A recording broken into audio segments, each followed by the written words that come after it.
Quarto episódio de Senhor dos Anéis de Poder tá na área e agora podemos dizer com firmeza adeus introdução, finalmente, e bem-vindo desenvolvimento. E vale dizer que nesse vídeo vai ter spoiler do início até o fim. Vamos comentar esse episódio e no finalzinho eu vou dar minha opinião sobre ele. E o episódio já começa com os ânimos se alterando lá no reino de Númenor, principalmente com a Tarmília se cagando de medo porque ela tem uma profecia na cabeça dela que tá deixando ela ali encucada. Primeiro que ela teve um pesadelo de que Númenor estava sendo afundada pelo mar por causa de uma profecia dos Valar e também que o pai dela tinha visto lá na Palantiri. Só que ela acorda desesperada com esse negócio na cabeça dela e pensa, minha nossa senhora, eu vou ter um dia de merda. Porque não bastasse esse sonho, lá no centro da cidade a galera tá ficando revoltada porque ela recebeu uma elfa na cidade e a galera não é muito assim com os elfos. Eles ficam ali achando que vão ficar sem a defesa do reino, por eles darem essa assistência aos elfos e tudo mais, só que o Pharazôn tá ali no meio do povo fazendo aquele joguinho político dele e fala pra galera, meus amigos, fiquem tranquilos que eu não vou deixar os elfos tomarem conta aqui dessa cidade.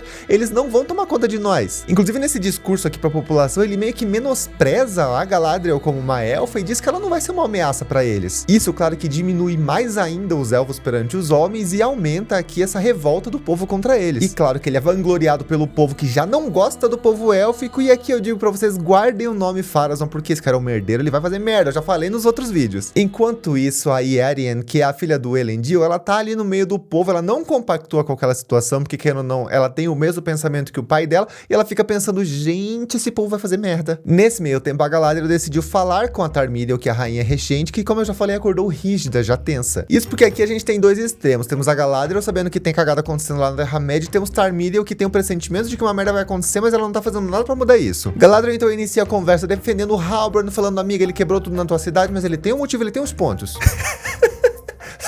Desculpa. Não, foco. E aí, enquanto a Galadriel tá falando o ponto de vista dela, a Míriel chega pra ela e fala, amiga, por que você foi lá mexendo meus pergaminhos? Você tá futricando na minha cidade. Só que a Galadriel, ela tem aquela ambição de querer fazer com que a coisa dê certo lá na Terra-média. Então ela fala, amiga, por que a gente não une as alianças de novo? Deixa essa rixinha de lado, porque não tem sentido isso daí, sendo que o teu pai, ele era um cara bom. Ele era um cara que gostava dos elfos, então por que você não fez o mesmo? Aí ela até cita o Halbrand, falando que ele é o rei legítimo lá das terras do sul e tudo mais, e que as terras deles estão sendo devastados por aquele mal que tá se espalhando. Só que a conversa até poderia estar indo bem, a não ser pelo fato da Galadriel simplesmente insinuar, garota, você não tá me fazendo nada, eu sou a rainha mequetrefe, então deixa eu falar com teu pai, talvez ele faça alguma coisa. Lembrando que o pai da rainha está na torre e nunca mais apareceu há anos. Aí pronto, jogou bosta no ventilador, né, meu anjo? Porque que a Míriel fez? Mandou prender a Galadriel e ela ficou pé da vida. Enquanto isso, o Isildur tá lá no mar novamente. E novamente ele perde aquele foco dele aqui na navegação porque uma voz está chamando ele. Só que dessa vez a gente percebe que é uma voz vinda lá do oeste. Isso porque os Númenóreanos, que é o povo aqui da cidade de Númenor, eles têm desde a fundação da cidade uma ambição, uma certa vontade de ir para as terras do oeste, que são as terras de Valinor, as terras imortais. Porém, essas terras só são acessíveis aos elfos e não podem ser acessíveis aos homens mortais. Mas essa ambição fica aqui viva dentro deles e dentro aqui do Isildur, isso fica meio que chamando ele. Então o que ele faz? Como ele já nem queria ser marinheiro, ele pega, vou chutar o pau da barraca aqui mesmo, joga a corda ali, faz o negócio desestabilizar tudo, só que a cagada faz com que ele acabe levando dois amigos dele que não tinham nada a ver com o negócio todo, faz com que eles sejam expulsos aqui desse programa de formação de marinheiros. Aí os amigos dele ficam puto da cara, né? Por quê? Porque eles queriam ser marinheiros desde que eles tinham nascido, botado os pés na terra. E nessa cena a gente vê que o Isildur tá nitidamente incomodado com alguma coisa, e aqui vale dizer que o Maxim Baldr, que é o autor que interpreta o Isildur, gente, aquele menino tem um olho arregalado que parece, minha nossa, um cara desesperado, um cara que vai fazer merda no futuro, não direi quando. Só que enquanto toda essa estabilidade tá acontecendo aqui, lá nas terras do sul, Arondir está o que? Desnorteado, se cagando de medo. Pra começar, ele já está nitidamente cansado por estar ali preso com os orcs, e também ele perdeu os amigos dele na frente dele. Só que como ele tá refém dos orcs, ele chama o tal do Adar pra recepcionar o Arondir pra ver o que vão fazer com ele ali. E vale dizer aqui um ponto muito interessante, a maquiagem dos orcs está sensacional. Isso daqui é uma coisa que se você falar, tá feio, não tá não, bota um óculos, limpa tua lente, porque não dá não. E vale dizer que não é CGI, tá? Toda essa galera aqui que tá aqui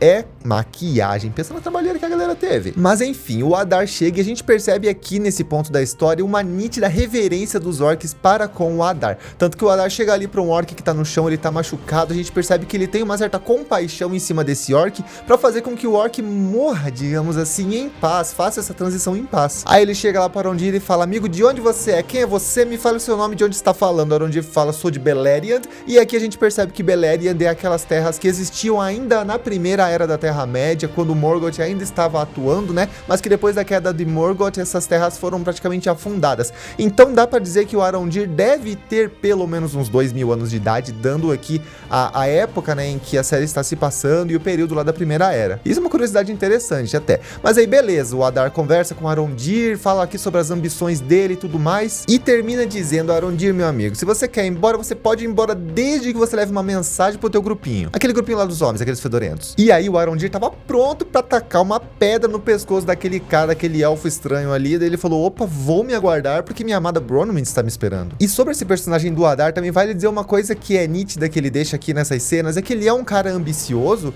e que, na minha opinião, ele talvez não seja o Sauron, mas eu reforço a minha teoria do vídeo anterior, onde eu disse que ele seria como um servo, um elfo corrompido de Morgoth, mas que ele tem uma ambição de criar alguma coisa grande, porém ele está amando de uma outra pessoa. E pelo fato dele ter essa ambição, eu meio que vejo nele a imagem do Saruman, sabe? Que tinha sim aquele viés maligno, porém ele tinha também aquele viés de querer construir uma coisa própria. Vão comentando aí a opinião de vocês sobre o Adar, porque enquanto isso a Bronwyn tá liderando a galera lá no sul. Por quê? Porque ela é, né, como a gente já viu no primeiro episódio, uma curandeira, ela tem aquela certa autoridade em cima da galera ali, então ela tá cuidando do povo. Só que ela não contava que ia vir mó galera até mesmo de fora ali do vilarejo dela, inclusive galeras próximos das montanhas das Orodruin, que pra quem não sabe, lá no universo do Senhor dos Anéis, um pouco mais pra frente aqui nas Eras, é onde ficam as montanhas da perdição. Isso reforça mais o fato daquilo que a Galadriel encontrou no episódio anterior, que todas essas terras aqui onde os orcs estão se proliferando vão ser as futuras terras de Mordor. Mas enfim, a comida tá acabando ali pra todo mundo, eles não vão conseguir dar conta de dar comida pra toda aquela galera ali. Daí o Theo fala: ó, mas tem gente, tem comida lá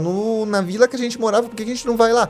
Tem orcs apenas. Aí a Bronwyn fala: não precisa, a gente dá um jeito aqui, vamos mandar caçador pra caçar coelho. O Theo fala: mas não tem coelho aqui, minha mãe. O Theo, ele até fala que ele tá cansado de não fazer nada, mas na verdade ele quer fazer merda, porque como eu já falei nos outros vídeos, ele vai ser um piá merdeiro que vai fazer merda. Tá na cara dele, tem cara de que vai fazer merda. E é realmente isso que ele faz, porque o que ele faz? Ele decide sair escondido ali do refúgio deles, ir lá até o vilarejo pra tentar conseguir comida junto com aquele amigo dele que não presta, e eles vão escondidos sem ninguém saber. Mó paz, mó tranquilidade, num lugar onde você foi atacado e quase morreu. Mas aí beleza, né? Fazer o que? Já saiu, foi lá, encontraram um monte de bicho morto, mas conseguiram pegar comida enquanto estava claro, porque eles tinham nessa ciência de que eles não poderiam ir à noite, senão os orcs poderiam atacar eles. Só que o problema é que as nuvens começaram a tapar ali uma parte do sol, e o amigo do Theo ficou com medo, se cagou nas calças, saiu correndo e deixou o amigo dele pra trás. Enquanto isso, o Theo tava pegando comida lá dentro da taverna. E aqui o episódio ficou muito tenso, porque não teve trilha sonora alguma, somente o chão da madeira fazendo aquele barulhinho do caramba, e o Theo mexendo nas coisas, quando de repente me aparece um orc atrás do Theo e ataca o piá. Só que o Theo se defende com aquela espada que ele tava ali carregando, e ele percebe que se a espada tiver o sangue dele, ela vai crescer. Então ele finca ela na própria pele e a espada começa a crescer, e assim ele consegue atacar o orc e fugir. Só que antes disso, o orc percebe que a espada estava com o menino e decide ir atrás da espada, o que a gente percebe agora que era ela que eles estavam procurando. Aí o Theo saiu correndo, se escondeu no poço, na esperança de poder sobreviver e fugir dos orcs. Porque enquanto isso, lá em Eregion, a gente tem o Celebrimbor e o Elrond contemplando aquela nova construção que eles estavam fazendo ali junto com os anãos. Aí o Celebrimbor olha pro Elrond e fala: garoto bonito, me lembra teu pai falou que o meu futuro estaria nas suas mãos, meu amigo. Aí eu te digo uma coisa, estou um pouquinho desconfiado daqueles anãos, tem alguma coisa cheirando ruim lá. Basicamente porque o Celebrimbor, como a gente já viu, ele é um pouco ambicioso nessas questões construtivas, e ele tem esse medo de que a aliança com os anãos dê um pouco errado. Então o Elrond decide ir até Khazad-dûm para tentar entender o que pode estar acontecendo com os anãos e estar gerando essa desconfiança no Celebrimbor. Aí ele vai andando até lá longe, pra bexiga não tinha uma coruja, não tinha um WhatsApp naquela época pra mandar uma mensagem, ele chega lá, ele é recebido pela Disa, onde o Elrond já nesse início ele percebe que tem alguma coisa fedendo ali no ar. Por quê? Porque a Disa começa a dar várias desculpas sobre a posição do Durin como um todo. Fala que ele tá minerando, mas ele não levou machado, mas daí tá preparando comida, mas ele vai demorar pra chegar. Como é que você tá fazendo tudo isso, mulher? Enquanto isso, a Disa tá ficando louca com as crianças dela que estão cantando uma musiquinha ali que ela não quer que eles cantem com voz alta de jeito nenhum, pelo menos não na frente do elfo. Aí papo vai, papo vem, ela consegue dar uma desbaratinada ali no Elrond e fala: amigo, ele não vai chegar hoje, não adianta você ficar aqui, vai embora, sai daqui. Aí o Elrond fala: não, beleza, vamos embora. Mas enquanto isso, a Disa acha que deu certo, vai conversar nas surdinas com o Durin, e aqui a gente percebe que sim, ela estava mentindo para acobertar a posição do Durin a respeito de algumas coisas que eles estavam fazendo escondidos e não queriam que os outros soubessem. Só que ela não contava com a astúcia das orelhinhas de vinil de Elrond. Por quê? Porque ele tem aquelas orelhas de elfo que escutam à distância. E se você me falar que isso não é Tolkien, pois você não leu os livros. E nisso de encontrar a posição deles, o Elrond sabe agora onde o Durin está se escondendo e decide de ir atrás do amigo. E pelo fato do Elrond ir atrás do Durin, quando eles se encontram novamente, o Durin meio que entra na defensiva pelo fato de achar que o Elrond está de olho no que os anãos estão escavando por ali. Aí ele fala: amigo, eu te conto o que a gente tá fazendo aqui desde que você jure pra mim não contar pra ninguém o que a gente tá fazendo aqui.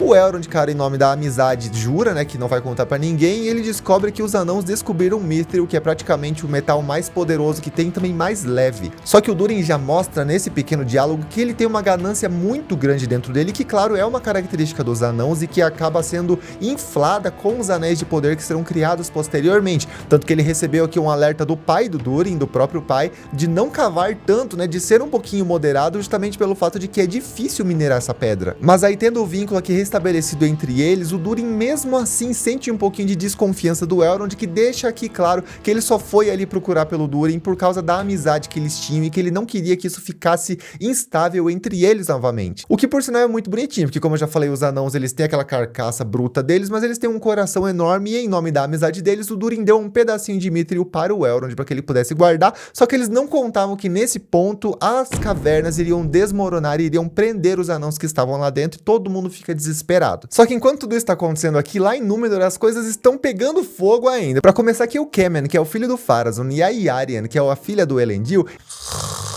eles estão ali conversando e, meu Deus do céu, que plot lazarento de ruim isso daqui, mas tudo bem, ele passa rapidinho, mas que fica no ar aqui aquele cheirinho de traição, porque como eu já falei, Pharazôn não presta, não adianta cair na lábia dele, bem provável que o filho dele siga a mesma linha. Mas aí a gente já corta lá pra prisão, onde a Galadriel tá muito inquieta pelo fato dela tá presa, ela queria estar livre, fazendo as coisas dela, ela sabe, minha nossa, o tempo tá correndo, o negócio tá se espalhando lá na Terra-média, eu estou aqui presa. Só que o Halbrand tá na cela bem do ladinho dela, e ele meio que faz ela refletir sobre as atitudes dela que levaram ela a ser presa. Só que ela não gosta de conselhos, ela é muito orgulhosa, só falta ela olhar pra ele e falar: amigo, eu tenho mais de 3 mil anos de idade, você quer o quê? Mas o Halbrand faz a Galadriel dar uma puxadinha no freio, ele meio que é aquele elo de equilíbrio para a Galadriel, da mesma maneira que a Papoula é para a Nori. Isso fica muito nítido aqui nesse episódio, porque o Halbrand faz a Galadriel refletir sobre as atitudes que ela vem tendo e tentar encontrar uma solução de uma maneira um pouquinho mais fácil, sem ser guiada pela raiva que ela tem dentro dela. E nessa conversa ele faz a Galadriel entender que o motivo de fazer ela ter sido presa foi pelo fato de tocar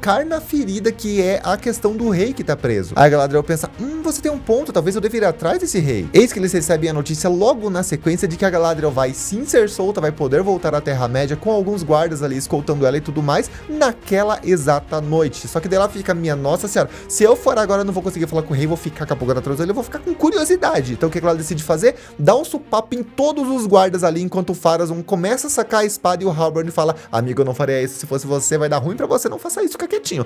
Aí a Galadriel dá uns papos nos guardas, consegue fugir dali, enquanto o Pharazôn fica com aquela cara de tacho. Enquanto isso, lá na cidade, a Iarian tá conversando com o Isildur, que tá nitidamente confuso, né, sobre as novas atitudes que ele vem tomando, sobre as decisões que ele vem tendo e tudo mais, e aqui ela descobre que ele desistiu, né, de ser um marinheiro e tal, e tá meio tristão, né, por ter estragado a vida dos amigos, por ter se tornado aqui uma decepção pra família, e ele acha que ele não vai ser digno de ir para o oeste, para as terras de Valinor. Só que o papo deles é interrompido com o fato dos guardas estarem correndo aqui pela cidade falando: gente, uma elfa fugiu, vamos caçar. E aí a gente descobre que a Galadriel já está lá na torre onde o rei tá escondido. Ela pula a janela, não sei como ela subiu pela janela, pelas portas, pelas laterais daquela torre, mas ela conseguiu. E quando ela chega lá, ela é surpreendida pela Miriel, que já sabia que a Galadriel ia aprontar alguma coisa. Ela tava lá e a Galadriel descobre que o rei está muito doente, praticamente sem consciência, ele não consegue mais reagir, e ela pede até mesmo desculpas para Miriel por ter sido tão invasiva nessa atitude dela. Então ela pega aqui o fato da Miriel estar mentindo sobre a saúde do rei e sobre a situação que ela vem carregando e fala: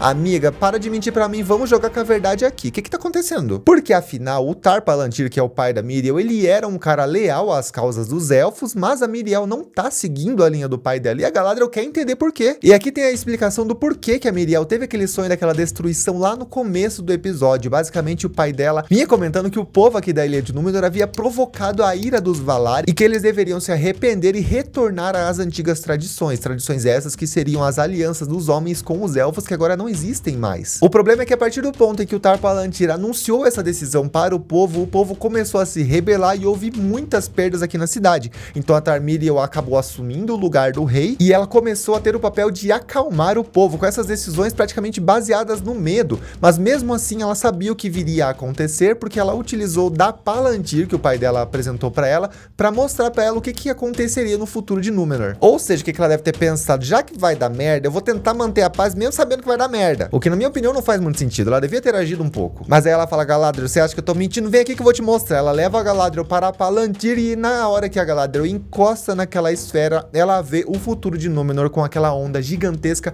comendo a ilha como um todo e destruindo tudo que tem por ali. Aí a Galadriel desconfiada fala, para menina, às vezes essa bola erra, já vi outras, acontece, fica tranquila. Aí a Míriel fala, não acontece não, porque a profecia que eu vi começa com você chegando e você já chegou. E cara, você vê um medo no olho da Míriel, tá nítido assim, um desespero no olhar dela, que ela não tem mais saída, ela não sabe mais pra onde correr, ela precisa de ajuda. Até porque ela sabe que os Valar, que são os deuses criadores de tudo, eles podem tomar a ilha de Númenor de volta se eles forem contrariados, e é o que está acontecendo, pelo fato de não haver mais essa aliança com os elfos. Então aqui a gente percebe que duas pessoas poderosas estão precisando de ajuda, mas nenhuma tá ajudando a outra. Somente a Galadriel, ela continua batendo na tecla, amiga, você precisa me ajudar, vamos se aliar novamente, vamos voltar a essas coisas que existiam antigamente. Até porque, né, ela sabe como é estar na posição de ninguém acreditar naquilo que ela fala. E na Míriel tá acontecendo a mesma coisa, ninguém acreditaria nela se ela falasse. Ela até consegue aqui, depois dessa conversa, um pouquinho da confiança da Míriel, só que a Míriel fala, amiga, não adianta ter fé, a fé só vai me ajudar, mas não vai me ajudar esse reino como um todo.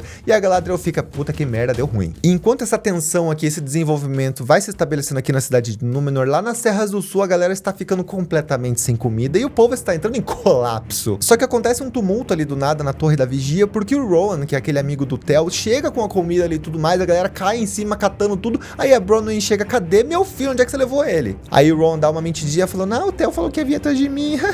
Mas a real é que o Tel está escondido dentro do poço de água ainda lá na cidade e tá tudo escuro e tem orc pra todo quanto é canto. Só que ele precisa sair dali, ele precisa tentar lutar pela sobrevivência dele. Então o que ele faz? Ao invés de ele ficar escondido e esperar amanhecer, ele decide sair do poço e tentar brincar de esconde-esconde com os orcs, enquanto os orcs estão caçando por ele ali pela cidade, de uma maneira um pouquinho boba, vou confessar, mas vamos lembrar que os orcs não tinham aqui uma liderança muito forte naquela época, né? Eles ainda estavam um pouco perdidos por causa daquele espalhamento que aconteceu ali depois da guerra e tal, mas mesmo assim eles estão buscando o garoto e ele tá se escondendo, tentando lutar pela vida. Só que ele acaba sendo capturado por um dos orcs e na hora que o orc vai tentar pegar a espada do Tel, ele recebe uma espadada e a gente percebe que o Arondir finalmente chegou ali na cidade. Claro que é pra dar aquele recado que o Adar falou pra ele dar, mas aqui nesse momento ele consegue salvar o Tel dessa ameaça. E sabendo que o Tel tá ali vivo com ele, os dois fogem pela floresta numa cena que me deixou sem fôlego, onde Arondir e Tel vão correndo por ali enquanto uma horda gigantesca de orcs vem correndo atrás dele, jogando flechas pra tudo quanto é lado. E antes que uma das flechas atinja o Tel, Arondir faz uma atitude de elfo, de uma agilidade tão grandiosa, ele pega uma flecha no ar e usa essa flecha para tentar atacar os próprios orcs com as flechas deles, tanto que se ele não fizesse isso, o Tel teria sido atingido, e eu achei essa cena sensacional. E não bastasse a tensão que essa cena te gera, a Bronwyn acaba chegando ali pra tentar buscar o Tel, porque ela sabia da ameaça e decidiu ir atrás do filho dela. Aí você pensa, minha nossa, essa mulher vai levar uma flechada, saiam daí, pelo amor de Deus. E piora mais ainda, porque as flechas do Arondir acabam e ele se vê sozinho somente com a espada dele, eles não tem mais pra onde fugir, continuam correndo, até chegar numa clareira onde não tem mais árvore, e eles ficam desesperados até o momento em que o sol decide se mostrar através das nuvens, e os orcs, eles têm medo do sol, eles não atravessam, eles não passam pelo sol, pelo fato de que, como eu já comentei nos outros vídeos, eles moraram muitos anos debaixo da terra e a pele deles ficou sensível, então eles queimam na superfície. E é exatamente isso que faz com que o Arondir, a Bronwyn e o Tel sejam salvos dessa ameaça, porque enquanto isso os orcs, sabendo que não conseguiram pegar, eles chegam lá pro Adar e falam, amigo, meu chefe, meu pai, meu amo, descobrimos onde é que tá a espada, tá com aquele piá de merda lá naquela Torre da Vigia. Aí agora você percebe que a coisa vai dar ruim. Só que essa cena como um todo, ela tem uma trilha sonora tão impactante, tão bonita, que ela se liga imediatamente com a cena seguinte, que é lá em Khazad-dûm, onde a Disa está cantando para as pedras, na intenção de fazer com que as pedras permitam que os anãos que estão presos ali naquele desmoronamento, que eles sobrevivam e consigam respirar ar puro. E olha, eu confesso que eu me arrepiei nessa cena, porque ela é muito bonita mesmo. Mas beleza, depois disso o Elrond ainda está por ali e a Míria diz até mesmo agradece o Elrond, porque ela fala, amigo, se você não tivesse ido lá afrontar o meu marido, ele provavelmente estaria preso lá também, ou possivelmente morto, então me desculpe por ter mentido para você. Mas o fato é que depois o Durin chega e comenta que depois, felizmente, né, todo mundo saiu vivo ali daquele desmoronamento e tudo mais, só que ele está nitidamente revoltado pelo fato de que o pai dele bloqueou a mineração, e o Durin, como eu já falei, ele é ganancioso por natureza, essa ganância aumentou por causa do Mithril, então ele começa a xingar o pai dele, está puto da cara com o pai dele, mas o Elrond dá uma liçãozinha de moral falando um pouquinho da sua história com o próprio pai. Isso porque o pai do Elrond, o Eärendil, ele foi um meio-elfo que viajou para as terras de Valinor por conta própria na intenção de pedir ajuda aos Valar, aos deuses,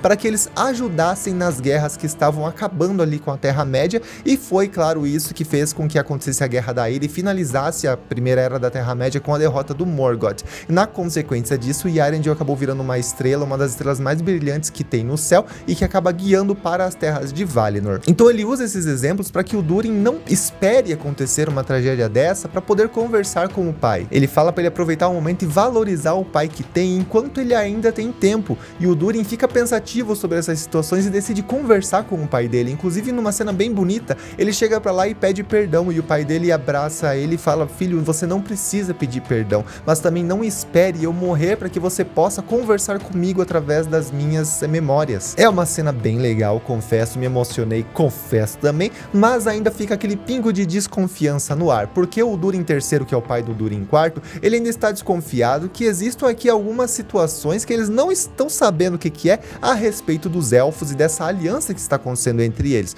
Tanto que aqui no dia seguinte o Durin vai lá para um almoço em Lindon e o pai dele fala, beleza, pode ir, mas você fique de olho nas coisas que vão acontecer lá. Claro que tem aqui um joguinho de espiões rolando, mas a gente vai ter que esperar os próximos episódios para ver o desfecho dessa história, mas o fato é que lá nas Terras do Sul temos Bronwyn e Arondir finalmente tendo aquele reencontro que eles queriam desde que eles haviam sido separados. O problema é que o Arondir tá trazendo aquela mensagem triste de que o Adar trouxe para ele, que basicamente fala que eles precisam sair daquelas terras, desocupar toda aquela região, ou então eles irão atacar toda aquela galera ali e dizimar todo mundo que está vivendo ali tentando sobreviver. E aqui é nítido que o Arondir sente muito medo, porque vale dizer que os elfos foram pegos despreparados com esses orcs por aqui, tanto que eles estavam até se preparando para deixar a Torre da Vigia e tudo mais, então todo mundo foi pego de surpresa. Então ele sim está com medo, e a Bronwyn está mais ainda preocupada com todo o povo que ela tá tentando cuidar. Enquanto isso, o Theo, aquele merdeiro, tá lá no cantinho tentando se recuperar, porque na briga com o orc ele machucou a perna e tal, ele tá ali querendo dar uma olhadinha na espada, né? Além de ser discreto, ao invés de ser discreto, na verdade, ele tenta pegar a espada ali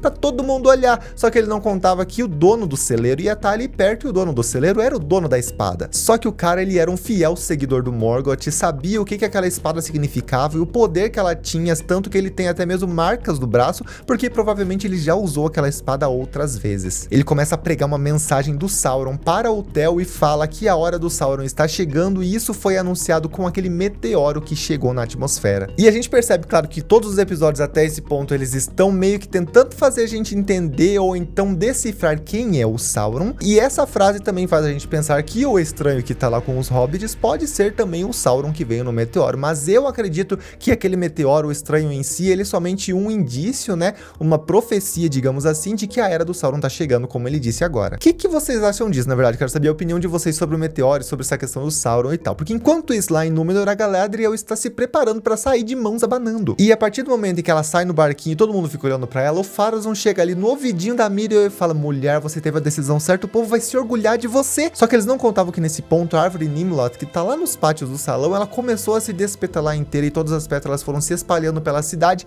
e eles sabiam que isso era um indício de que a profecia dos deuses, o ódio dos deuses estava se consagrando, estava finalmente acontecendo, e um medo tomou conta de todo mundo. Então o coração da Míriel acelerou nesse ponto, ela decidiu, vou ter que falar com o povo, e nesse ponto da história ela decide propor ajuda a Galadriel, onde ela mesma iria para a Terra-média para ajudar a Galadriel na causa dela. Ela explica pro povo toda a questão dos Valar que está acontecendo, e a galera acredita, então eles começam aqui a juntar pessoas para a causa, para ir à Terra-média e ajudar todo mundo lá. Aí o Pharazôn olha essa situação e pensa, mas mulher, você mudou assim de ideia tão rápido? Achei que você ia fazer outra coisa, tava feliz com a outra opção, mas beleza, já que você decidiu isso, vamos seguir o que você tá falando. E aqui eu digo, não confia nesse cara, ele foi um vira-casaca, ele mudou de opinião muito rápido, percebam isso, porque ele não era a favor de ajudar os elfos. E nisso o Elendil, como o chefe ali dos marinheiros, decide convocar outros marinheiros para guiar os navios até a Terra Terra-média novamente. Então ele começa a perguntar quais pessoas gostariam de participar dessa empreitada, e o Isildur e os amigos dele se propõem a ajudar, e a partir disso várias outras pessoas aqui da cidade se propõem a ajudar a causa também. E finalmente a Galadriel conseguiu todo o exército que ela queria para poder cruzar o oceano e ir pra Terra-média lutar contra o mal. Aí assim, esse final de episódio foi maravilhoso, mas a minha opinião é que a série está maravilhosa, sim, ela está maravilhosa,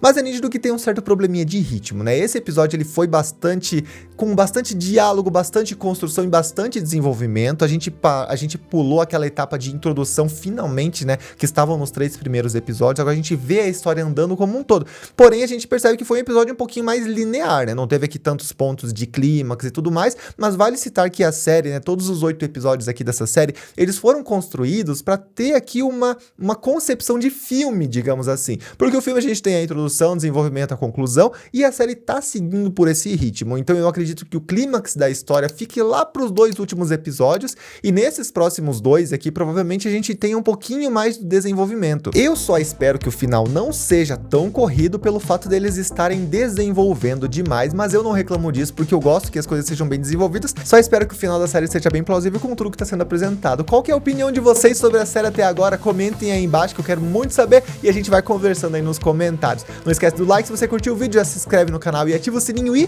tchau, até o próximo vídeo.